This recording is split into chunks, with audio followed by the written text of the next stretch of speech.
আসসালামু আলাইকুম। আমার নতুন আরেকটা ভিডিওতে সবাইকে জানাচ্ছি স্বাগতম।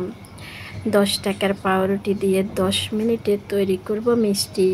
কিভাবে আজকের মিষ্টি তৈরি করব তাহলে চলেন পুরাটা ভিডিও জুড়ে দেখে আসি। এখানে প্রথমে আমি পাউরুটি গুঁড়া করে নিলাম কিনারের লাল অংশটা বাদ দিয়ে। এবার এখানে আমি 1 কাপ গুঁড়া দুধ দিয়ে দিলাম, 2 চামচ আটা দিয়ে দিলাম।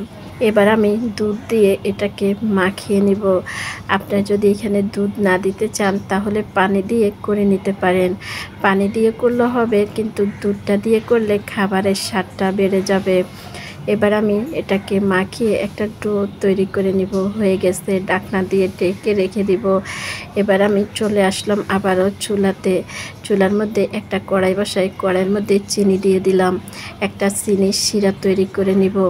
2 থেকে 3টা আমি এলাচ দিয়ে দিব। এলাচটা দিয়ে পানিটা বলক আসা পর্যন্ত অপেক্ষা করব। এখানে চিনি শিরাটা ঘন করতে হবে না, কিছুই করতে হবে না। বলক আসলে চুলাটাকে বন্ধ করে দিব। আমার অনেক আপু ভাই আছে মিষ্টি খেতে অনেক পছন্দ করে। আপনারা চাইলে এইভাবে খুব অল্প সময় অল্প উপকরণ দিয়ে ঘরে মিষ্টি তৈরি করে নিতে পারেন, ঠিক আমার মতো করে। এবার আমি চুলাটা বন্ধ করে দিয়ে চলে আসলাম মিষ্টিগুলা তৈরি করার জন্য। হাতের মধ্যে একটু ঘি মেখে নিলাম। ঘি মেখে নিয়ে হাতের তালুর মধ্যে রেখে এই যে এরকম করে গোল গোল করে শেপ দিয়ে মিষ্টিগুলা তৈরি করে নিব। খুব অল্প সময় তৈরি হয়ে গেল মিষ্টি। একটা মিষ্টি আমি তৈরি করে নিলাম। একেভাবে আমি সবগুলা মিষ্টি তৈরি করে নিব। আমার মিষ্টিগুলা একদম রেডি, সবগুলা মিষ্টি হয়ে গেছে। এবার মিষ্টিগুলা ভেজে নিতে হবে। মিষ্টিগুলা ভাজার জন্য আগে থেকে আমি চুলার মধ্যে কড়াই বসাই, কড়াইয়ের মধ্যে তেল দিয়ে দিলাম পরিমাণ মতোই। তেলটা যখন গরম হয়ে যাবে এবার একে একে আমি সবগুলা মিষ্টি দিয়ে দিব। মিষ্টিগুলা দিয়ে মিষ্টিগুলা ভেজে নিতে হবে।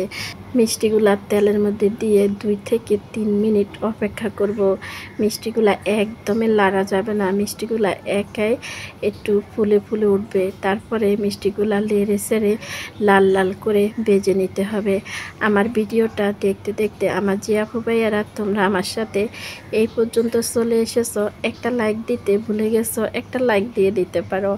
আমার ভিডিওগুলো দেখো, এখন পর্যন্ত আমার চ্যানেলটা সাবস্ক্রাইব করা হয়নি, চাইলে আমার চ্যানেলটা সাবস্ক্রাইব করে রাখতে পারো। আমি যখন যে ভিডিও ছাড়বো তোমাদের কাছে নোটিফিকেশন চলে যাবে। সময় সুযোগ বুঝে তোমরা আমার ভিডিওটা দেখে দিতে পারো। আমার যে আপু ভাইয়ারা এই কাজটা করেছো তাদেরকে জানাচ্ছি অসংখ্য অসংখ্য ধন্যবাদ।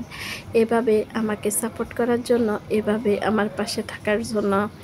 মিষ্টি কিন্তু ভেজে নেওয়া হয়ে গেছে। আমি মিষ্টিটা ভেজে সাথে সাথে চিনি শিরার মধ্যে দিয়ে দিলাম। চিনি শিরার মধ্যে দিয়ে 2 থেকে 3 ঘন্টা ঢাকনা দিয়ে ঢেকে রেখে দিলাম। চিনি শিরার মধ্যে যখন মিষ্টিটা রেখে দিব, মিষ্টিটা চিনির পানি খেয়ে একদম এরকম নরম তুলতুলে মিষ্টি, খুবই মজার একটা মিষ্টি। আপনারা এভাবে একবার তৈরি করে দেখতে পারেন।